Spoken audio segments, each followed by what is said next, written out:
ఒక్కసారి ఎక్కి కూర్చున్నాడంటే 5 ఏళ్ళు ఆడి చెప్పింది చేయాల్సిందే.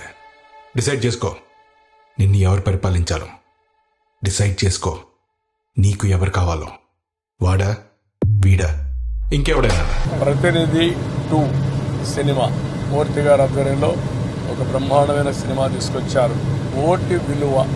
మీరు మంచి నాయకుడి చేతల్లో, మంచి పార్టీ చేతల్లో మీ ఓటుగాని పెట్టగలిగితే, మీ ఓటుని పెట్టుబడిగా పెట్టగలిగితే అది మీ జీవితాలను మార్చేస్తుంది.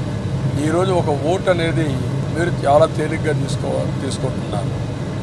మీ ఓటు వల్లనే ప్రజాప్రతినిధులు గెలుస్తున్నారు. ప్రభుత్వాలు ఏర్పాటవుతున్నాయి.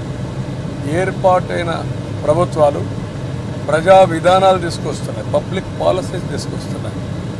ఆ పబ్లిక్ పాలసీసే మిమ్మల్ని ఎంపవర్ చేస్తున్నాయి.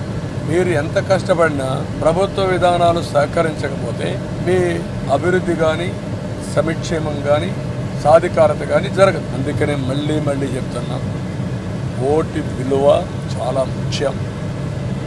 ఓటు వేయకుండా పోవడం ఒక మాటలో చెప్పాలంటే దేశ ద్రోహమే అవుతుంది. మీకు మీరు నష్టం చేసుకునే అవుతారు. కాబట్టి అందరూ ఆలోచించండి. మేము కష్టపడ్డాము, మాకు ఓటేమని కాదు.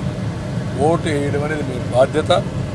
మంచి పబ్లిక్ పాలసీలు తీసుకొచ్చే వాళ్ళకి, ఎవరి పాలనలో మీరు సురక్షితంగా ఉంటారో ఆ పార్టీకి ఓటు వేయాల్సిన బాధ్యత మీకుంది. అందుకే మళ్ళీ కోరేది 13వ తారీఖు ఎవ్వరు ఏమారకుండా ప్రతినిధి సినిమా కూడా చూసి తద్వారా చైతన్యవంతులై ఓటు వేయాల్సిందిగా అందరికీ